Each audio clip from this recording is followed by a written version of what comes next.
আমার ভাইয়েরা, এই পৃথিবীতে যত জিনিস বানাইছেন আল্লাহ পাক, তার কোনো না কোনো মূল্য আছে, ঠিক কি না?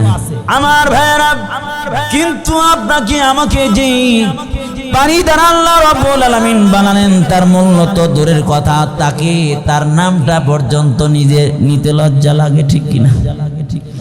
আমার ভাইয়েরা, চূড়ান্ত পর্যায়ে নাপাক পানি দ্বারা আল্লাহ রাব্বুল আলামিন আমাকে আপনাকে বানালেন। মানুষের মুখ থেকে যখন থুতু নিক্ষেপ হয় তখন ওযুর দরকার হয় না, কিন্তু তার থেকে একটু নিকৃষ্ট বিলাট যখন বের হয়ে যায় তখন তার কি গোসল ফরজ হয় না, কিন্তু ওযু ফরজ হয়ে যায়। আমার ভাইয়েরা, এর চেয়েও নাপাক পেশাব পায়খানা বান্দা যখন করে তখন তার জন্য ওযু ফরজ হয়ে যায়, গোসল ফরজ হয় না। কিন্তু দোস্তরে বলেন দেখি, বান্দাকে যেই পানি দ্বারা তৈরি করা হয়েছে, এই পানি বান্দার থেকে দেহ থেকে যখন বের হয়ে যায়, ওই বান্দা এমন চূড়ান্ত পর্যায়ে নাপাক পানি দ্বারা আল্লাহ রাব্বুল আলামিন বান্দাকে বানাইছেন, বলে বান্দার লগে লগে ওযু ফরজ হয়ে যায়, গোসল পর্যন্ত ফরজ হয়ে যায়। চিল্লা বলেন ঠিক কিনা?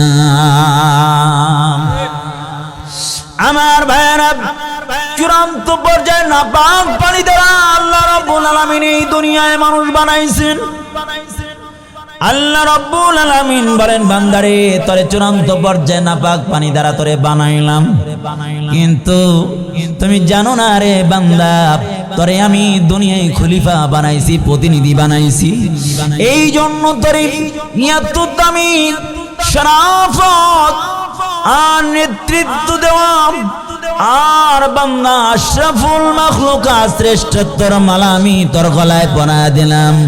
আল্লাহ রাব্বুল আলামিন কুরআনুল হাকিমের মধ্যে জানায় দেন, ওয়ালাকাদ কাররামনা বনি আদম। আর একটু আস্তে কর, আল্লাহু আকবার। মহিলারা যদি শুনে ফেলে তাহলে তো আপনারা লজ্জা পাইবেন, ঠিক না? এই জন্য মহিলা যাতে না শোনে, এই জন্য আস্তে আস্তে বললেন। আর একটু জোরে বলেন আল্লাহু আকবার। আমার ভাইয়েরা, ও দোস্ত, এত নাপাক পানি দ্বারা চূড়ান্ত পর্যায়ে নাপাক পানি দ্বারা আল্লাহ বানাইলেন। বানানোর পরে শ্রেষ্ঠত্বর মালা আল্লাহ রাব্বুল আলামিন আপনার আমার গলায় পরায় দিলেন। বলে এমন শ্রেষ্ঠত্বর মালা গলায় পরায় দিলেন রে বন্ধু, তাকায় দেখো একটা ছোট বাচ্চা কত বড় বড় প্রাণীকে কন্ট্রোল করে। আমার ভাইয়েরা, একটা হাতির দিকে তাকায় দেখেন, যেই হাতি একটা ছোট্ট বাচ্চা পর্যন্ত কন্ট্রোল করতে পারে, এই হাতি যদি ফুটবলের মতো লাথি মারে কয়েক কিলোমিটার বাচ্চা গড়াইতে গড়াইতে যাবে, কিন্তু একটা ছোট বাচ্চা কত বড় দেহের একটা হাতিকে কন্ট্রোল করে। চিল্লা বলেন ঠিক কিনা? কারণ হলো এই হাতির কর্ণকুহরী জানায় দেওয়া হয়েছে, এই হাতি শুনে রাখ, পৃথিবীতে যত প্রাণী আছে শুনে রাখো, আমি তাদের শ্রেষ্ঠত্বর মালা তোদের গলায় দেইনি, তোদেরকে আমি শুধুমাত্র কেবলমাত্র বান্দা আশরাফুল মাখলুকাতের জন্য, ইনসানের জন্য বানাইছি। সুবহানাল্লাহ। আমার ভাইয়েরা, ও বন্ধু, এই পৃথিবীতে আল্লাহ রাব্বুল আলামিন মানুষ বানাইয়া এই পৃথিবীতে যত প্রাণী বানাইছেন, দেখবেন তাকায় দেখেন মাথাগুলো নিচের দিকে, কোন প্রাণীর মাথা নিচের দিকে আছে কি নাই? আছে কি নাই? এই যে ভাই, এই যে ভাই, এই যে ভাই, তোমরা তোমাদের কথা বলো। আমার ভাইয়েরা, খুব লক্ষ্য করে শুনতে হবে, এই পৃথিবীতে যত প্রাণী আছে মাথাগুলো নিচের দিকে, কিন্তু কেবলমাত্র মানুষের মাথাগুলো উপর দিকে কেন গো? বলে মাথা মানুষের সবচাইতে সম্মানিত অঙ্গ, বলে এই মাথা পৃথিবীর কারো কাছে নত করা যাবে? কথা বললেন, নত করা যাবে? আমার ভাইয়েরা, এই জন্য মাথাটা আল্লাহ রাব্বুল আলামিনের দিকে উঁচু করে আসমানের দিকে উঁচু করে বানাইছেন। বোঝায় বান্দারে আমার লগে তোর সম্পর্ক হবে, আমার সামনে ছাড়া পৃথিবীর কারো সামনে তোর মাথা নত করা যাবে না, কোনো বাবার সামনে মাথা নত করা যাবে না, কোনো মাজারের সামনে গিয়ে মাথা নত করা যাবে না, দুনিয়ার কোনো ইজমের সামনে মাথা নত করা যাবে না, কোনো তন্ত্র মন্ত্রর সামনে মাথা নত করা যাবে না। মাথা নত করবা তো একমাত্র মালিকের সামনে করবা। আমার ভাইরা লক্ষ্য করে ভালো করে শুনতে হবে, এই পৃথিবীর জমিনে আল্লাহ রাব্বুল আলামিন আদম পয়গম্বরকে বানাইয়া আল্লাহ রাব্বুল আলামিন খেলাফত দিয়া দুনিয়ার জগতে পাঠাইছেন। এই দুনিয়ার জগতে যত মানুষ আল্লাহ বানাইছেন, এই মানুষগুলোকে হিদায়াত দেওয়ার জন্য, হিদায়াত করার জন্য, আল্লাহর লগে সম্পর্ক কায়েম করার জন্য, শিরক মুক্ত সমাজ গড়ার জন্য, আল্লাহর তাওহীদের জন্য, সমন্বিত করার জন্য রে পৃথিবীর জমিনে ধর্মের ইঞ্জিনিয়ার অর্থাৎ মেসেঞ্জার অর্থাৎ পয়গম্বরদেরকে আল্লাহ রাব্বুল আলামিন দুনিয়ার জগতে পাঠাইছেন। চিল্লা বলেন ঠিক কিনা? এই দুনিয়ার জমিনে যত পয়গম্বর আসছে, কোন পয়গম্বর তাদের বাপ দাদার কাহিনী শোনায় নাই, পৃথিবীর কোন ইজম আর মতবাদের কথা শোনায় নাই। এই পৃথিবীতে যত পয়গম্বর আসছে, সকল পয়গম্বর তিনটা অভিযান চালাইছেন, তিনটা দায়িত্ব নিয়ে কাজ করেছেন। এক নাম্বার তাওহীদ, বলে শিরক মুক্ত জমিন গড়তে হবে। দুই নাম্বার, এক নাম্বার তাওহীদ, দুই নাম্বার রিসালাত, তিন নাম্বার আখিরাত। এক নাম্বার হলো তাওহীদ, রিসালাত, আখিরাত। এই তিনটা কার্যক্রম নিয়ে পৃথিবীর জমিনে এরকম লক্ষাধিক পয়গম্বর আল্লাহ রাব্বুল আলামিন দুনিয়ায় পাঠাইছেন। সুবহানাল্লাহ। আমার ভাইরা এই পৃথিবীতে যত পয়গম্বর এসেছে, সব পয়গম্বররা বলেন ইয়া কওমি ইবুদুল্লাহ।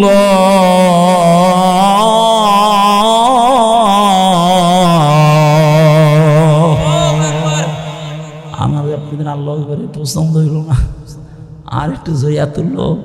যদি আমার মনে হয় মহিলারা বলতেছে, আওয়াজটা শুনে শুনে মনে হয় মনে মনে বলতেছে, হুজুর এই মগার গোষ্ঠী আর সরাই দেন, আমাদের নিয়ে আওয়াজ করেন দেন, একবারে আওয়াজ দিয়ে মন দিয়ে মুজ একবারে এক তাকবীরে সামিনা উড়িয়ে দেবো গা। আল্লাহ, মহিলারাই বেশি করতো, ঠিক না? কারণ হইলো দুনিয়ার কথা শুনতে শুনতে খালি দুনিয়ার কথা। আয় ফুটবল খেলা আর বিভিন্ন খেলা যখন হয়, বুঝলেন, ছেলে রয়েছে উপরে বইয়া, বাবা রয়েছে নিচে বইয়া, একবার উইকেট পড়ে আছে, আহর দিয়ে একবার বাবার কান্দে যা পড়ে পড়ছে। আছে নাকি? আছে নাকি? আছে। কিন্তু দেখবেন 4 টালে 10 জন আছে, এমন অবস্থা ঘুম হারাম হয়ে গেছে। আছে না নাই? আর এতগুলো মানুষ এই আল্লাহ আকবার কইব, মগার মতো কইরা আল্লাহ আকবার জোরে বলা শোনো, আল্লাহ আকবার তাও কই তোরা দেখছেন? রাগ করছেন কত? রাগ আমার লগে রাগ করছেন খুব বেশি, কম রাগি নাই? তাহলে আল্লাহ আকবার জোরে বলবেন আমার লগে, পারবেন তো ইনশাআল্লাহ? তাতে আল্লাহ যা করেন ইনশাআল্লাহ। আল্লাহু আকবার। তাহলে বলেন আমার সাথে, আল্লাহু আকবার বলো, আল্লাহু আকবার, আল্লাহু আকবার বলো। অমধুর নামটি নিলে হৃদয় হাসে, অমধুর নামে সুখ নেমে আসে। চিল্লান ঠিক না? মগার মগির নাম শুনলে কত খুশি, ঠিক না? মগা মগিরে পায়া খুশি, আর মগি মগারে পায়া খুশি। দিছে দৌড়, হারায় গেছে গা, আর খুঁজে পাওয়া যায় না। আছে না নাই? আছে না নাই? দুনিয়া এটা পায়া খুশি। আর আশেকে ইলাহি, আশেকে রসুল যারা, আল্লাহর নাম শুনলে তো তারা খুশি হয়ে যায়। আছে না নাই? অনামের তুলনা হবে না, হবে না, অনামের তুলনা মেলে না, মেলে না, তুলনা নাই নাই নাই। এসো না মন প্রাণ জোড়াই জোরে আল্লাহু আকবার বলো, আল্লাহু আকবার বলো। বন্ধু বলতেছিলাম, এই পৃথিবীর জমিনে পয়গম্বর শিব মানুষগুলোকে আল্লাহর সাথে সম্পর্ক কায়েম করে দেওয়ার জন্য সবাই একই আন্দোলন চালাইছেন। ইয়া কওমি ইবুদুল্লাহ, হে আমার গোত্রের লোকেরা, আল্লাহ ছাড়া দুনিয়ায় আর কারো ইবাদত আর দাসত্ব করা যাবে মা লাকুম মিন ইলাহিন গায়রুহু। আল্লাহ ছাড়া কোনো মালিক নাই, ইবাদতের কোনো উপযুক্ত কেউ নাই। আল্লাহ একক, আল্লাহর সাথে শরীক করা যাবে না। আরে বান্দা, আল্লাহ হায়াতের মালিক, মওতের মালিক। এই পৃথিবীর জমিনে আল্লাহ রাব্বুল আলামিন মানুষকে পাঠায় দিয়েছেন। এই দুনিয়াটা হলো দারুল ইমতিহান, এটা হলো পরীক্ষার জায়গা। আমার ভাইয়েরা, রুহের জগৎ থেকে ঘাড় ধাক্কা দিয়ে আল্লাহ রাব্বুল আলামিন মাদ্রুদের পাঠাইলেন। ওই স্টাপ পাড়ি দিয়ে দুনিয়ার জমিনে আসলাম। দুনিয়ার জমিনেও থাকতে পারবো না, কবরের জগতে চলে যেতে হবে, আলামে বারজাখে যেতে হবে। আলামে বারজাখ থেকে আলামে মাহশার, আলামে মাহশার থেকে বান্দা জান্নাত অথবা। তাহলে যেই জায়গা থেকে ফিরে আসলাম ওই জায়গায় যেতে হলে কয়টা জগৎ পাড়ি দিতে হবে? 5টা। তৃতীয় নাম্বার জগতে আসি। এই জগতে বান্দার পরীক্ষা চলছে। ও বন্ধু, এই পরীক্ষার প্রশ্নগুলো ওপেন করে দেওয়া হয়েছে বুঝিয়ে দেওয়ার জন্য। পৃথিবীর জগতে আল্লাহ তাআলা মেসেঞ্জার পাঠাইছেন, পয়গম্বর পাঠাইছেন। সকল পয়গম্বররা এসে উম্মতদের হাত ধরে ধরে আল্লাহ তাআলার পরিচয়টা তুলে ধরেছেন। সুবহানাল্লাহ। আমার ভাইরা, আল্লাহ রাব্বুল আলামিন এই পৃথিবীতে জমিনে আল্লাহ তাআলা লক্ষাধিক পয়গম্বর প্রেরণ করেছেন। একই টাইমে অনেক পয়গম্বরও পাঠাইছেন। এই পৃথিবীতে যত পয়গম্বর পাঠাইছেন সব পয়গম্বর ছিল আঞ্চলিক নবী, এক এক নবী এক এক অঞ্চলের। আমার ভাইরা, মিশরের নবী মূসা পয়গম্বর, এদিক দিয়ে মাদায়েনের নবী হলো তেনার নাম হলো শুআয়ব পয়গম্বর। কিন্তু আপনার আমার নবী হলেন শেষ নবী, শেষ চিকিৎসক, শেষ ডাক্তার। আমার নবীর পরে আর কোনো ডাক্তারও আসবে না, কোনো নবী আসবে? কথা বলেন, আমার নবীর পরে কি নবী আসবে? আমার নবী হলো চূড়ান্ত পর্যায়ে ডাক্তার। আমার আপনার নবী হলো বিশ্ব ডাক্তার, বিশ্ব নবী। আমার আপনার রব হলো রব্বুল আলামিন, আর আমার আপনার নবী হলো রব রাহমাতাল লিল আলামিন। ডাক্তার যত বড় তখন কার কাছে নেয়? রোগী যত বড় ডাক্তার হয় বড়, রোগ যত বড় ডাক্তার হয়। ভাই এই উঠাউঠি করতে চাই জুতালা ভাই, এই যে জুতালা, এই যে যুবক ভাই, এই যে আসবেন? আচ্ছা ঠিক আছে, আমার ভুল হয়েছে। যত জায়গায় মাহফিল করি আমি বলিনি এটা। পিসাব ধরলে 1, লগে একটা যোগ হইলে 2 আঙুল উঠেন, তাহলে বুঝবে আপনারা ওই দিকে যাচ্ছেন, ঠিক না? আর না হলে বোঝা যাবে এটা পাক্কা মুনাফিক হয়ে বেরোতেছে। কেবলমাত্র ওয়াদা করলো, এটা পাকা মুনাফিক হয়ে বের হইতেছে। ঢুকলো ইমানদার হয়, বের হইতেছে মুনাফিক হয়, ঠিক না? হয়তো দিতে পারি, ধমকও দিতে পারি, বোঝেন না কথা। ওই দিন সুনামগঞ্জে এমনি দিছে রাত্রিতে, এই যে আজকে ওই দিন দিয়েছেন অনেক রাত, আবার ওই দিন দিয়েছে 11টারও পরে, বুঝলেন? এমন ধরছে রাত, সারাদিন গেছি। পরে বুড়ে একটা উঠে যেতেছে, দিছি আচ্ছা মতো দম খায়, লগে লগে পড়ে গেছে ভাই, বুঝতে পড়ছে, বুঝলেন? আর যাওয়া যাইত না। আল্লাহ আল্লাহ, সবাই একটু আমার দিকে হন। সবাই এখনো কিন্তু মনোযোগ 100% হয় নাই, 90%, 10% অন্যদিকে, এদিকে করেন। আল্লাহু আকবার বলেন, আর একটু জোরে হবে, আল্লাহু আকবার। আমি ভূমিকায় থেকে এই আয়াতের তাফসিরে ঢুকবো। এই আয়াতের ভূমিকাটা আমি বলছি আপনাদের সামনে। আমার ভাইরা, তাহলে পৃথিবীতে সবচাইতে বড় রোগ নিয়ে, যখন বড় রোগ হয়ে গেছে মানুষের মাঝে, সেই বড় রোগ দূর করার জন্য আমার বিশ্বনবীকে এই পৃথিবীতে পাঠাইছেন। কেমন? পৃথিবীর শুরু থেকে কিয়ামত পর্যন্ত মানুষের মানবতা যত অবক্ষয় ঘটেছে, যত তানাজ্জুলি হয়েছে, মানবতাহীন হয়েছে, মনুষ্যত্বহীন হয়েছে। ওই আইয়ামে জাহিলিতের সময় চূড়ান্ত পর্যায়ে ঘটেছে। মানুষ এমন হয়ে গেছে যে দাঁড়া দাঁড়া পিসাব করতো, যার পিসাব যত দূরে যায় হে বড় নাকি লিডার। নাউজুবিল্লাহ নাউজুবিল্লাহ। এক যুবক আর এক যুবক বলে এই যুবতী যায়, ওরে ধর, ওর পেটের মধ্যে কি আছে, ওই মহিলাকে ধর। একজন বলে এর পেটের মধ্যে ছেলে বাবু হবে, আর একজনের মেয়ে বাবু হবে। বলে আর দেরি করে লাভ কি, পেট ফাইরা দেখে ফেলছে যে আসলে বাচ্চাটা মেয়ে আছে। নাউজুবিল্লাহ। এমন এক বর্বর জাতি ছিল তারা, যাদের কাছে মা বাবা নিরাপদ না, বোন ভাগ্নে নিরাপদ না, মনুষ্যত্ব বলতে কিছু ছিল না। নারীর কোনো দামই ছিল না। আল্লাহ রসুল এসে এই কুরআনুল কারীম নাজিল করে সেই অন্ধকার থেকে আলোর দিকে নিয়ে আসলেন। আমার ভাইরা, আল্লাহ রাব্বুল আলামিন কুরআনুল হাকীমের মধ্যে জানা দেন, হে নবী আপনাকে কেন প্রেরণ করলাম, আপনার উপরে কুরআনুল কারীম কেন নাজিল করলাম। আল্লাহ তাআলা জানা দেন, আলিফ লাম রা কিতাবুন আনজালনাহু ইলাইকা লিতুখরিজান নাসা মিনাল যুলুমাতি ইলান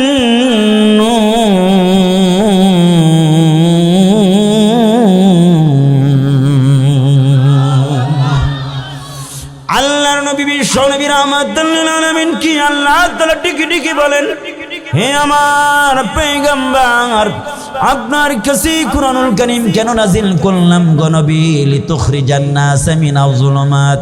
মানুষদের মানবতা নাই, মানবতাহীন অন্ধকারের মধ্যে হাবুডুবু খাচ্ছে, দর্শনের অন্ধকারের মধ্যে আছে, চাঁদাবাজির অন্ধকারের মধ্যে আছে, জোর জুলুম অত্যাচারের অন্ধকারের মধ্যে আছে, ন্যায় নিষ্ঠা এরকম হীনতার অন্ধকারে আছে। বলে এই অন্ধকার থেকে যদি আলোর দিকে অর্থাৎ ইনসাফের দিকে নিয়ে আসতে চাও, দর্শন বন্ধ করতে চাও, মানুষের মানবতা যদি তোমরা আবার পুনরায় প্রতিষ্ঠিত করতে চাও, তাহলে দুনিয়ার কোনো মতবাদ দিয়ে হবে না, কোনো তন্ত্র দিয়ে মন্ত্র দিয়ে হবে না, একমাত্র এই কোরআনের মাধ্যমে সকল অন্ধকার দূর হয়ে যাবে। সুবহানাল্লাহ। এই কুরআনুল কারীম আল্লাহ পাক দান করলেন কেন? মুরব্বি একবারে যাইতেছেন? আচ্ছা ঠিক আছে। আমার ভাইয়েরা বলতেছিলাম এই কুরআনুল কারীম দেওয়ার উদ্দেশ্যটা কি বলেন তাহলে? পরীক্ষা নেই, অন্ধকার থেকে আলোর দিকে আনবে। কিসের আলো? দর্শন। এক কথা, যত অন্ধকার জুলুম অত্যাচার গুনাহের কাজ আছে, অমানবিক আচরণ আছে, সব অন্ধকার থেকে আলোর দিকে নিয়ে আসবে। আমার ভাইরা আমার খেয়াল করিয়ে দিকে এই পৃথিবীতে বর্তমান এমন অবস্থা, গোটা পৃথিবী যেদিকে যান যেদিকে তাকান শুধু অন্ধকার অন্ধকার, আগুন আর আগুন। কিসের আগুন? অশান্তির দাবানল গোটা পৃথিবীতে ধাউ ধাউ করে জ্বলছে। যারা আজকে সেই অশান্তির দাবানল বন্ধ করে শান্তির বার্তাবাহক হতে চায়, শান্তি পুনরায় প্রতিষ্ঠিত করতে চায়, তা সেই মুসলমানদেরকেই দুনিয়ার মানচিত্র থেকে বিদায় করে দিচ্ছে এবং মুসলমানদের ভূখণ্ড দখল করে কিভাবে মুসলিম অধ্যুষিত দেশগুলোকে বিশ্বের মানচিত্র থেকে মুছে দেওয়া যায়, এজন্য পাখির মতো গুলি করে গোটা পৃথিবী থেকে মুসলমানদেরকে প্রতিনিয়ত হাজার হাজার মুসলমান নারী শিশুদেরকে দিবারাত্রি বিরাট ফায়ার করে হত্যা করা হচ্ছে। চিল্লা বলেন ঠিক কিনা? বন্ধুরে আমার, ব্যক্তিগত জীবনে যদি জিজ্ঞাসা করা হয় কেমন আছো, বলে অশান্তি আর অশান্তি। কেন? ছেলে কথা শোনে না। বলে ছেলে কথা শোনে না, তোমার ভাবি কথা শোনে না, কেউ কারো কথা শোনে না। সমাজ সামাজিকভাবে কেমন আছে? বলে সমাজটাও ভালো নাই। নেতার কথা প্রজা শোনে না, নেতার কথা কর্মী শোনে না, কর্মীর কথা নেতাও ভাবে। আমার ভাইয়েরা, এই যে সমাজের মধ্যে বৈষম্য, টাকা দিয়ে আমার ভাইরা বিচার কিনা যায়, টাকা দিয়ে আদালত কিনা যায়। বন্ধু, সব জায়গায় যে বৈষম্য শুরু হয়েছে, একমাত্র গরিবরা নিষ্পেষিত হচ্ছে, দুর্বলগুলো নিষ্পেষিত হচ্ছে। বন্ধু, এই যে অশান্তির দাবানল আর আগুন সমাজে চালু হয়েছে, এমন কি রাষ্ট্রের মধ্যেও শান্তি নাই? বন্ধু বলেন দেখি, এই সিলগাছা এলাকায় আগুন যদি আল্লাহ না করুক, কোথায় যদি আগুন ধরে যায়, তাহলে বলেন দেখি পাশে থেকে ফায়ার সার্ভিসের গাড়ি খবর দিলে আসে কি নাই? ফায়ার সার্ভিসের গাড়ি তখন চলে আসি। কেন আসি? বলে আগুন নিভাইতে হবে, লক্ষ কোটি টাকা নষ্ট হয়ে যাবে। কিন্তু দেখবেন তার বাঁশির সিগন্যাল কিন্তু ভিন্ন ধরনের। এই জন্য যত গাড়ি আছে, সকল গাড়ির মাইকের আওয়াজগুলো যেমন, কিন্তু দেখবেন ফায়ার সার্ভিসের মাইকের আওয়াজটা ভিন্ন। এই জন্য দেখবেন ফায়ার সার্ভিস কারেও মানে না, ও যখন আওয়াজ দেয় সব গাড়ি সাইড করে দাঁড়া যায়। চিল্লা বলেন ঠিক কিনা? কারণ হলো আগুন ধরেছে। এই জন্য বলবো, আজকে জীবন থেকে সমাজ এবং রাষ্ট্র সব জায়গায় ঘুরে ধরে আগুন ধরেছে। আগুনকে বন্ধ করতে হলে আগামীতে সংসদে ইসলাম নামক ফায়ার সার্ভিস ক্ষমতায় নেওয়ার জন্য কে কে তৈরি আছে? হাত তুলে দেখাও।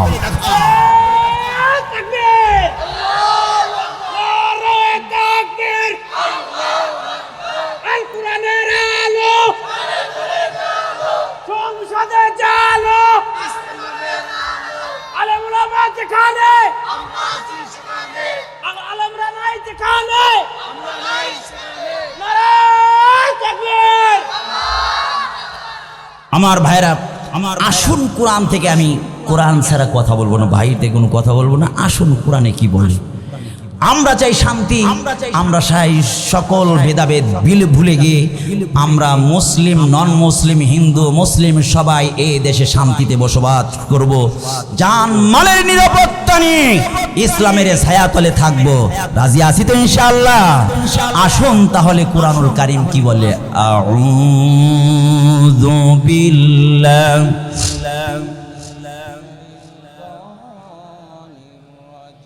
তাহলে আমার দিয়ে বলাইবেন, আপনারা বলবেন না সবাই? বিসমিল্লাহির রাহমানির রাহিম। আলাম তারা কাইফা ফাআলা রাব্বুকা বিআদ।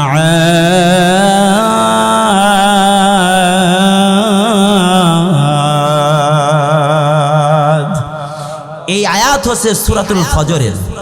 এখন সূরা ফজর থেকে আমি তেলাওয়াত করলাম মাঝখান থেকে, কিন্তু শুরু থেকে তেলাওয়াত করলাম না। 7 নম্বর আয়াত থেকে তেলাওয়াত কেন করলাম? কারণ হইল শুরুতে আল্লাহ পাক কসম করেছেন, আর ওই 4টি কসমের তাফসীর করতে হলে অনেক টাইম চলে যাবে ওই কসমের উপরে। এই জন্য মূল তাফসীরে আমি যাচ্ছি। আল্লাহ পাক বলেন, আলাম তারা কাইফা ফাআলা রাব্বুকা বিআদ। হে নবী মুহাম্মদ সাল্লাল্লাহু, আপনি কি দেখেন নাই আপনার রব আদ জাতির সাথে কেমন ব্যবহার করেছে? অর্থাৎ দেখেন নাই মানে কি? আল্লাহ রাসূলের শত শত না হাজার হাজার বছর পূর্বেই ঘটনা ঘটেছে, কেমনে দেখবেন? অর্থাৎ হে নবী, আপনি কি জানেন না? আপনি কি জানেন না আজ জাতির সাথে আল্লাহ রাব্বুল আলামিন কেমন ব্যবহার করেছে? ও বন্ধু, ভালো করে কয়েকটা কথা লক্ষ্য করতে হবে। আজ জাতি কারা, তারা কোথায় বসবাস করছে, কোথায় বসবাস করেছিল, এবং তাদের সাথে কি মুআমালা আল্লাহ রাব্বুল আলামিন করেছিল, কেন করেছিলেন? আমার ভাইয়েরা, ও বন্ধুরা, বর্তমান পৃথিবীর মিডিল ইস্টে যে জায়গা, যে নাম হলো মক্কা শরীফ, পৃথিবীর নাবিজি জায়গা, এই জায়গার মধ্যে অবস্থিত যেই কাবাতুল্লাহ, যে বাইতুল্লাহ, তার নাম হলো বাইতুল্লাহ শরীফ, আল্লাহ তাআলার ঘর। আল্লাহ তাআলার ঘর কাবা শরীফ পৃথিবীর নাবিতে একদম মিডলে। আমার ভাইয়েরা, এই বাইতুল্লাহ সামান্য একটু দূরে একটা গ্রাম আছে। ওই গ্রামের নাম হলো করিয়াতুল আহকাফ, অর্থাৎ আহকাফ নামক গ্রাম। বলেন দেখি ওই গ্রামের নাম কি? আরো জোরে জোর হলো না কাপি বলতে পারতেছে না নাকি বলে না আহকাব নামক এলাকা গ্রামের নাম হলো আহকাব আর যে লোকগুলো বসবাস করতো ওই লোকগুলোর নাম হলো কওমে আদ জাতি বলেন দেখি ওই লোকগুলো হলো আদ জাতি গ্রামের নাম হলো আহকাব তাদের নামে তাদের কাছে যে পয়গম্বর বরাদ্দ করে আল্লাহ পাঠাইছেন ওই পয়গম্বরের নাম হলো হুদ পয়গম্বর মনে থাকবো তো আসেন তাহলে পয়গম্বরের নাম হলো হুদ পয়গম্বর গ্রামের নাম হলো আহকাব আর জাতির নাম হইল আদ জাতি মনে আছে থাকবো তো ইনশাআল্লাহ আমার ভাইরা এদের ব্যাপারে এই কথাগুলো নবী কিভাবে কেন বললেন ও বন্ধু বলতেছিলাম হযরতে হুদ পয়গম্বর এসে ডেকে ডেকে বলে হে কওমে আদ শুনে রাখো আল্লাহ তাআলা আমাকে নবী বানায় পাঠাইছেন এক আল্লাহকে মানো 33 কোটি দেবতা আগুন পানি বাতাস এক কথা পাহাড় পর্বত যা কিছু দেখো সব হলো আল্লাহর সৃষ্টি জীব এগুলোকে মানা যাবে না আল্লাহ তাআলা সকল ক্ষমতার উৎস চিল্লা বলেন ঠিক কিনা এই যে কারেন্ট আসতেছে এই বাতি জ্বলে এটার পাওয়ার হাউস যেই জায়গা থেকে কারেন্ট সাপ্লাই হয় ওই জায়গা থেকে কারেন্ট বন্ধ হলে কি বাতি জ্বলবে আল্লাহ তাআলা সকল ক্ষমতার উৎস আল্লাহ তাআলা যদি ক্ষমতা বন্ধ করে দেয় দেখবেন পানির জায়গায় পানি নাই দান খেতে দান নাই ঠিক কিনা আমার ভাইরা আল্লাহ নবী পয়গম্বর হযরতে হুদ ডেকে বলে হ্যাঁ আমার জাতিরা কওমে আদ শুনে রাখো আল্লাহ ছাড়া কারো পূজা করা চলবে না যদি আমাকে নবী হিসেবে না মানো আল্লাহ কি না মানো আল্লাহর দাসত্ব ছেড়ে দাও আল্লাহ তাআলা আযাব দিবে আল্লাহ তাআলা গজব দিয়ে ধ্বংস করে দিবে রে বন্ধু আমার ভাইরা আমার আব্বার নবী রাহমাতুল লিল আলামিন বিশ্ব নবী মুহাম্মদ রাসূলুল্লাহ সাল্লাল্লাহু আলাইহি ওয়াসাল্লাম আসার পূর্বে যত পয়গম্বর পাঠাইছেন ওই পয়গম্বরদের উম্মতেরা যদি কোনো গুনাহ করত কথা যদি নবীর না শুনতো আল্লাহ রাব্বুল আলামিন ওই এলাকা সহ তাদের ধ্বংস করে দিতে আমার ভাইরা আল্লাহর নবী বিশ্ব নবী রাহমাতুল লিল আলামিন আল্লাহর কাছে দোয়া করলেন আল্লাহ আমার উম্মত যদি গুনাহ করে আপনি ধ্বংস করে দিবেন আমার ভাইরা আল্লাহর নবী যখন দরখাস্ত করলেন এমনই সময় আয়াতে কোরআনের আয়াত নাযিল করে আল্লাহ রাসূলকে সান্ত্বনা দিয়ে জানায় দেন ওয়ামা কানা আল্লাহু লিউআযিবাহুম ওয়া আনতা ফীহিম হে নবী আপনি যতদিন এই মক্কা নগরীতে আপনার উম্মতদের মাঝে থাকবেন ততদিন পর্যন্ত আপনার উম্মতরা যত গুনাহ করুক না কেন আমি আল্লাহ তাআলা একসঙ্গে তাদেরকে ধ্বংস করব আল্লাহর নবী বিশ্ব নবী রাহমাতুল লিল আলামিন আমাদের কথা ভেবে কিয়ামত পর্যন্ত যত এরকম যত কি আসবে উম্মত আসবে তাদের কথা ভেবে আল্লাহ রাসূল আল্লাহর কাছে দোয়া করলেন ও মালিক যেই দিন আমি দুনিয়ায় থাকবো না আমার উম্মতদের কি অবস্থা হবে গো মালিক আমার উম্মত তো গুনাহ করে ফেলবে অনেক সময় গুনাহ করে বলবে আল্লাহ আমার উম্মতদের কি তাহলে কি আমি যখন থাকবো না তাদেরকে ধ্বংস করে দিবেন কিনা আল্লাহ রাব্বুল আলামিনের কাছে দুই হাত তুলে আল্লাহ তাআলার কাছে আল্লাহর হাবিব যখন কান্নাকাটি করে দোয়া করলেন এই আয়াতের শেষের অংশ নাজিল করে জানায় দেন হে নবী আপনি ভয় করেন না আপনার উম্মতদের মাঝে একটা আমল যদি চালু থাকে আপনার মৃত্যুর পরেও আমি তাদেরকে আযাব গজব দিয়ে একসঙ্গে ধ্বংস করব না সুবহানাল্লাহ আমার ভাইরা তাহলে এটা কি বানাবছে না কোরআনে আয়াতে আসেন وما كان الله معذبهم وأنت فيهم وما كان الله ليعذبهم وأنت فيهم وما كان الله معذبهم وهم يستغفرون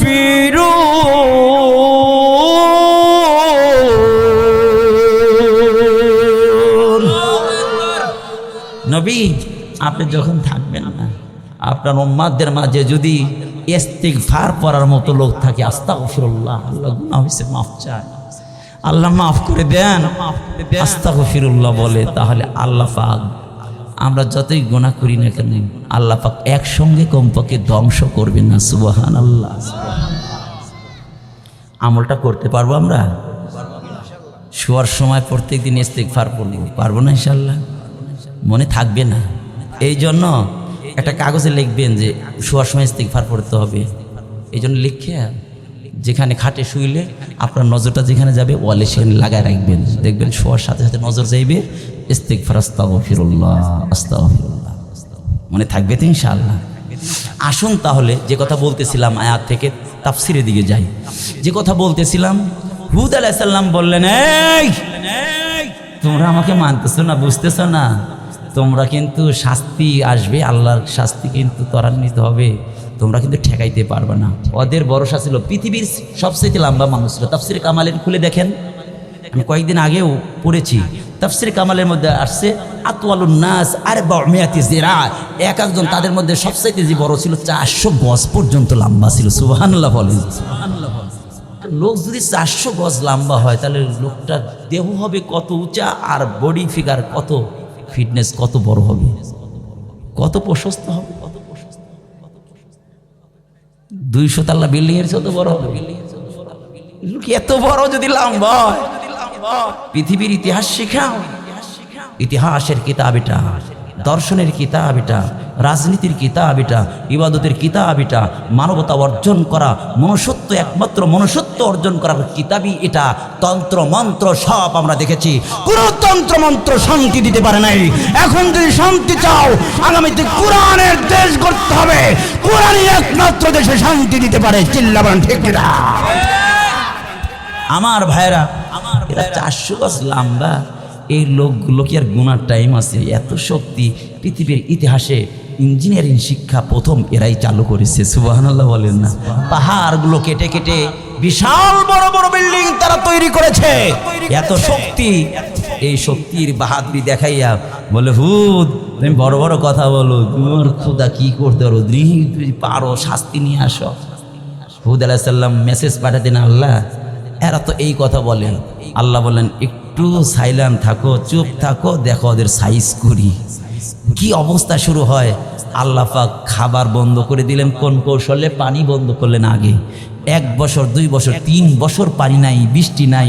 ওই কঙ্করময় এলাকায়, ওই সমস্ত বালুকারাশি কঙ্করময় পাথরওয়ালা এলাকায় বৃষ্টি নাই, আর কি চাষবাদ হয়? পানি নাই, খাবার নাই, শস্য নাই, হাহাকার পড়ে গেল। দেহ ওই 500 হাত লম্বা হলে কি হবে, 400 হাত লম্বা হলেই কি হবে? খাবার যদি দেহের মধ্যে না দেওয়া হয়, শক্তি আর থাকে? শক্তি থাকবে? আপনাদের কি কষ্ট হচ্ছে? চলবে কিছুক্ষণ ইনশাআল্লাহ। আল্লাহু আকবার। মুরব্বী ভালো কথাই বলছে। আমরা এই জন্য মাঝে মাঝে এক কথা জিজ্ঞেস করি যাতে বিরক্ত না হয়, কষ্ট না হয়, বোঝেন নাই? আপনারা তো শুনবেন একদিন, আমাদের তো প্রত্যেক দিন। কালকেই তো গেছিলাম গা, বুঝলেন, নাগরপুর থেকে প্রোগ্রাম করে যাচ্ছি। এখন ড্রাইভার আর অন্ধকার, তো কুয়াশায় কিচ্ছু দেখা যায় না, দিছে বাজায়া পিরালের লগে, বুঝলেন, একবারে বসকে গেছে। যা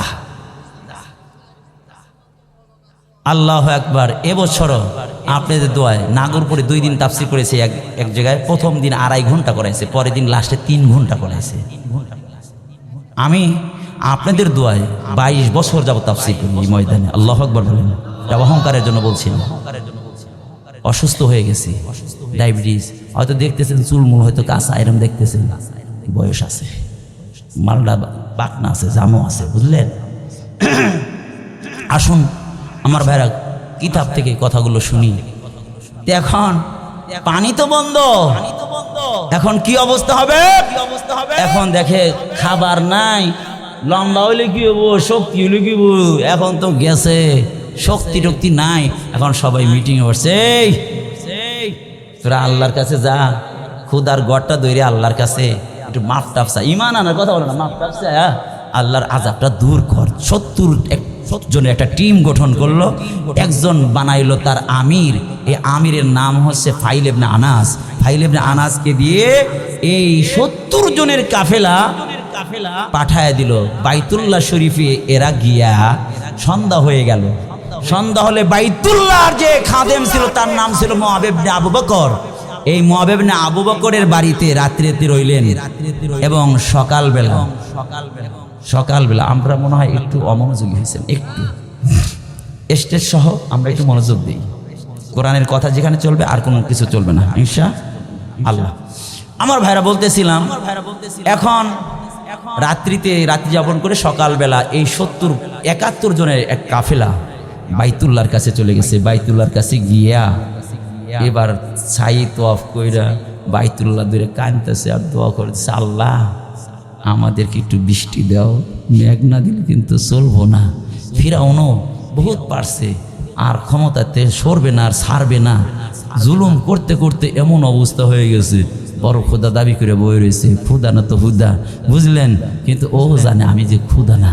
আমার ভাইয়েরা, এই লোকগুলো যখন মালিকের কাছে দোয়া করতে আরম্ভ করলেন, দোয়া করতে হঠাৎ করে দেখে ফাওকাল কাবা, কাবার উপরে 3টা মেঘখণ্ড। সুবহানাল্লাহ বলেন। একটি মেঘখণ্ড হলো সাদা, আরেকটি মেঘখণ্ড হলো লাল, একটি হলো কালো। হঠাৎ করে নাদিন একজন আওয়াজ দিয়ে শুনে দেয়, ফাইল ইবনে আনাস বলো দেখি, কালোটা চাও না সাদাটা চাও না লালটা চাও, কোন মেঘমালা চাও? ফাইল ইবনে আনাস আহলাদে আটকান হইয়া মনে করেছে মালিক তো আমার দোয়া কবুল করেছে, আল্লাহর ওলি হয়ে গেছি, আল্লাহরে ধোঁকা দিয়া বোকা বানা পানি নেওয়ার ব্যবস্থা করে হেলাইছি। আমার ভাইরা, ওই ফাইল ইবনে আনাস ডিকি বলে, আল্লাহ আমাদেরকে কালো মেঘমালাটা দাও। লগে লগে দেখা যায় কালো মেঘমালাটা ওই যে মক্কার অদূরে যে গ্রামটা, নাম কি বলেন একটু আগে বলছি, আহকাফ নামক এলাকায় এই কালো মেঘ আসহাবুল আসওয়াদ রওনা করলো। এই 71 জনের কাফেলা রওনা করলো আহকাফ নামক এলাকায়। রওনা যখন করেছে রে দোস্ত, যখন 71 জন আহকাফ নামক এলাকায় চলে গেল, মেঘখণ্ড চলে গেল রে দোস্ত, এমনই সময় ওই এলাকা থেকে সর্বপ্রথম যে ঘর থেকে বের হয়েছে সে ছিল একজন মহিলা। আমার ভাইরা, মেহেদী নামক একজন মহিলা ঘর থেকে বের হলো। নাজারাতিলাস সামাম, আকাশের দিকে তাকায় দেখে একটা কালো মেঘ দেখা যায়, একটা কালো মেঘ দেখা যায়। আমার ভাইরা, এই মেহেদী নামক মহিলা আকাশের দিকে তাকাইয়া মেঘখণ্ড যখন দেখেছে, মেঘখণ্ড দেখে মহিলা চিৎকার করে বলে, এই কওমিয়া শুনে রাখো, এটা তো আল্লাহর গজব ছাড়ার কিছু না, এটা মেঘখণ্ড না রে, এটা মেঘখণ্ড না, এইটা মেঘখণ্ড না।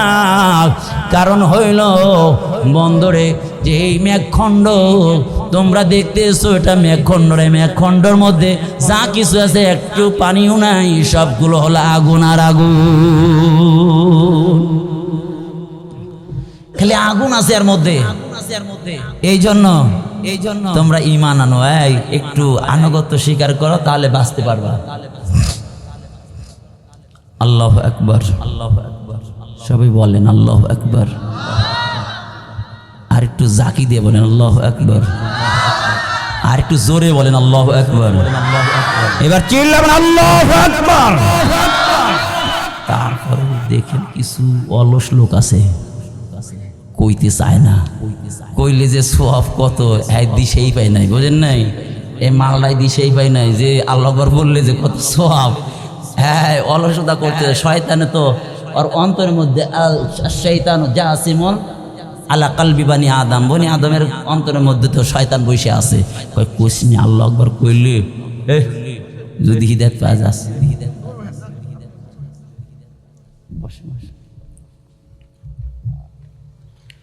আল্লাহ আল্লাহ তাফসিরে ঢুকতেছি, বুঝে এই ভাই কি হয়েছে? এই যে কি হয়েছে? কিছু হয়েছে? আছে, এদিকে খেয়াল করেন। 100 খেয়াল আছে তো ইনশাআল্লাহ, আছে ইনশাআল্লাহ। আল্লাহু আকবার বলা জোরে বলা সুন্নাত, জোরে বলতে হয়। আল্লাহু আকবার যতদূর আওয়াজ যাবে আপনি কিয়ামতের ময়দানে সব প্রাণীরা সাক্ষ্য দিব এই যে মুসলমান মুওয়াহ্হিদ ছিল, একজন ইমানদার ছিল। আল্লাহু আকবার। আমার ভাইরা, আল্লাহু আকবার যখন বললাম, আল্লাহু আকবারের একটু নতুন দিয়ে একটা কথা শুনিয়ে দেই, আল্লাহু আকবারের ওয়াজ শুনিয়ে দেই। আল্লাহু আকবার, আল্লাহু আকবার। আযান শুরু হলো কি দিয়ে? আল্লাহ শব্দ দিয়ে। কি শব্দ দিয়ে? লা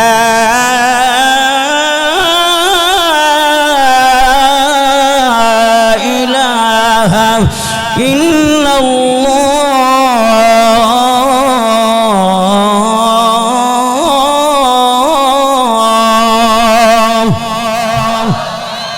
আল্লাহ শব্দ দিয়ে আযান শুরু হলো, আল্লাহ শব্দ দিয়ে শেষ। লা ইলাহা ইল্লাল্লাহ। আযান শুরু হলো কি দিয়ে? আল্লাহ শব্দ দিয়ে। শেষ হলো কি শব্দ দিয়ে? আল্লাহ শব্দ দিয়ে আযান শুরু হয়ে গেল, আযান শেষ হয়ে গেল আল্লাহ শব্দ দিয়ে। রে দোস্ত, কেন গো? জন্মের পরে তোমার ডান কানে আযানের শব্দগুলো যখন শুনিয়ে দেওয়া হলো, লগে লগে বুঝিয়ে দেওয়া হলো আল্লাহই শুরু আল্লাহই শেষ। তোমাকে জমিনে পাঠানো হয়েছে মুসাফিরখানায়, কয়েকদিন মাত্র থাকবা। তুমি ছিলা না, থাকবা না বন্ধু। আল্লাহ তাআলাই ছিলেন, আল্লাহই আছেন, আল্লাহই থাকবে।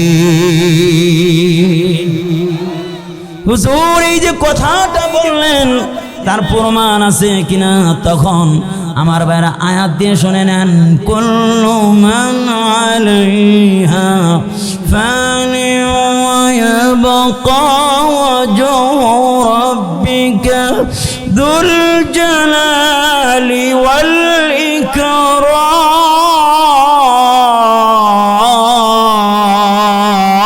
ইকরাম। আপনাদের স্পিরিটই হইতেছে না, আমার মনে হইতেছে। দেখছেন নি কারবার? আল্লাহু আকবার। এরা দিক অভিজ্ঞ প্লেয়ার, কিন্তু আসল জায়গায় দুর্বল। আল্লাহু আকবার জোরে কইতে কই আমার মাইক গলা ফাইটে যায় গিয়া, ছিঁড়ে যায় গিয়া। আপনাদের সমস্যা নেই, আপনারা চিল্লাবেন আল্লাহু আকবার, আল্লাহু আকবার। আর একটু জোরে বলেন আল্লাহু আকবার।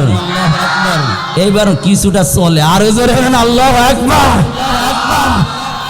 আল্লাহ আজানের আগে দিয়ে একটা কথা বলি আপনাদেরকে, আমার ভাইয়েরা। আজান শব্দ কুরআনুল কারিমে 5 জায়গায় আসছে। কয় জায়গায়? আজান হয় কয়বার? নামাজ হয় কয়বার? 5 জায়গা। দেখা দেওয়ার টাইম নাই, আয়াত বলার টাইম নাই। এবার আসুন, কোরআনের মধ্যে শব্দ, আজানের মধ্যে শব্দ হইল 50টা। নামাজ আগে ফরজ হয়েছিল কয়? আল্লাহ বলেন আমি যেটা কথা বলি সেটাই রাখি, সংখ্যায় কমাইছি, মগার সওয়াবের বেলায় কমাই। আল্লাহু আকবার বলবেন না? আসুন না, আমরা বলি আমাদের রবকে বলি আল্লাহ, হিন্দুরা বলে ভগবান, আর খ্রিস্টানরা বলে গড বা ঈশ্বর। যদি গড বলে তাহলে গডেস আছে, ঠিক না? ঈশ্বর বললে ঈশ্বরী আছে, তার স্ত্রীলিঙ্গ আছে। আর ভগবান বললে ভগবতী আছে। আর দেখেন এটা ছাড়া দেন, একটু ছাড়া দিই, দেখেন ভগবানের যদি ব ছাড়া দেন তাহলে কি বলবো? ভবান। গদ ছাড়াই দিলেন তাহলে কি থাকবো? বান। বান মানে কি? বন্যা অথবা গরুর উলান। আর যে গ ফালাই দেন, বা ফালাই দেন তখন কি? নো। নো নো মানে কি? না মানে কিছুই না। তোরা যা করো সেগুলি সব নাথিং। এগুলো কি? কিছুই না। আহারে, এভাবে ব্যাখ্যা করলে টাইম লাগবে, গবেষণা। আর ওইদিকে না গিয়ে আমার আল্লাহ তাআলার শব্দ নাম তৈরি হয়েছে কয়টা শব্দ, কয়টা অক্ষর দিয়ে? 3টা। আলিফ লাম হা। আলিফ লাম আল্লাহ। সবাই বলেন না মোহাব্বতের সাথে আল্লাহ, আরো জোরে আল্লাহ। আলিফ লাম হা। আলিফ পুরো আজানের মধ্যে ব্যবহার হয়েছে 47 বার, লামটা ব্যবহার হয়েছে 45 বার, হাটা ব্যবহার হয়েছে 20 বার। 45 47 20 112 112 নাম্বার সূরার নাম হলো সূরা ইখলাস। 112 নাম্বার সূরার নাম হলো সূরা ইখলাস। বন্ধু, আল্লাহ শব্দের মধ্যে তাওহীদের ভাইরা এলান আল্লাহ রাব্বুল আলামিন লুকিয়ে রেখেছেন। তাওহীদের ঘিরানটা আল্লাহ পাক লুকিয়ে রেখেছেন। কেউ যদি আল্লাহ শব্দের গবেষণা করে তাহলে এর মধ্যে তাওহীদ পাওয়া যায়, আল্লাহর সাথে কাউরে শরীক করা যাবে। আমার ভাইরা সূরা ইখলাস মানে পিওর আল্লাহর জন্য সূরা, যেই সূরার মধ্যে শুধু আল্লাহর পরিচয় তুলে ধরা হয়েছে, পৃথিবীর কারো কথা বলা হয় নাই। কুল হুয়াল্লাহু আহাদ আল্লাহুস সামাদ লাম ইয়ালিদ ওয়া লাম ইউলাদ ওয়া লাম এই সূরার মধ্যে শুধু নিজের পরিচয় তুলে ধরেছেন। ও বন্ধু, আসেন আরেকটা কথা, নতুন কথা শোনায় দে বন্ধুরে। সামনের দিকে তাফসীরের দিকে যাই। আল্লাহ শব্দর আলিফটা টান দেন, পাইবেন আল্লাহ তাআলা কত সুন্দর করে বলেন আল্লাহু লা ইলাহা ইল্লা হুয়াল হাইয়ুল কাইয়্যুম। অর্থ বলার টাইম নাই আমার ভাইয়েরা। আল্লাহ শব্দের আলিফ ফালায় দিলেন, থাকলো লাম আর হা। আল্লাহ রাব্বুল আলামিন কত সুন্দর করে বলেন লাহু মা ফিস সামাওয়াতি ওয়া মা ফিল আরদ। আল্লাহু আকবার। আলিফ ফেলে দিলেন, লাম ফেলে দিলেন, থাকলো শুধু হা। হা দিয়ে টান দেন। আল্লাহ তাআলা কত সুন্দর ইশারা করে বলেন বান্দারে আলিফ ফেলে দে, আমার নামের লাম ফেলে দে, কোনো অসুবিধা নাই। তারপরে আমার পরিচয়টা সুন্দর করে পেয়ে যাবি রে বান্দা। আল্লাহ রাব্বুল আলামিন বলেন হুয়াল্লাহুল্লাযী লা ইলাহা ইল্লাহু। আল্লাহু আকবার। আমার ভাইরা আসুন এবার, ওই যে মেঘমালা কিন্তু চলে গেছে, কোন জায়গায় মনে আছে? কোন জায়গায়? হ্যাঁ কোন জায়গায়? হ্যাঁ দেখছেন নি? আহকাফ নামক এলাকা, নাম কি? আহকাফ নামক এলাকায় চলে গেছে। মহিলাটা বের হয়ে দেখে, হায় হায়, এটা তো আগুন আর আগুন। পানি আবার আগুন হয় কেমনে? এই যে যত কারেন্ট দেখছেন এগুলো কোথেকে তৈরি হয়? বিদ্যুৎ কোত্থেকে হয়? আগুন থেকে। আমার ভাইরা হাদিসের মধ্যে আসছে অফি তাহাতাল মাই নার, পানির নিচে আগুন আছে। পানির নিচে কি আছে? আগুন আছে। ওই ব্যাখ্যার যাব না আমার ভাইরা, ব্যাখ্যা করলে খালি ডালপালা বের হবে। আসুন আমার ভাইরা, এবার মেহেদী নামক মহিলা ডেকে ডেকে বলে, আজ্জাতিরা শোনো, যদি এখন ঈমান না নড়ে তাহলে আল্লাহর গজব চলে এসেছে। আল্লাহর গজব থেকে তোমরা বাঁচতে পারবা না। এখনো ওদের হুঁশ ফেরে নাই।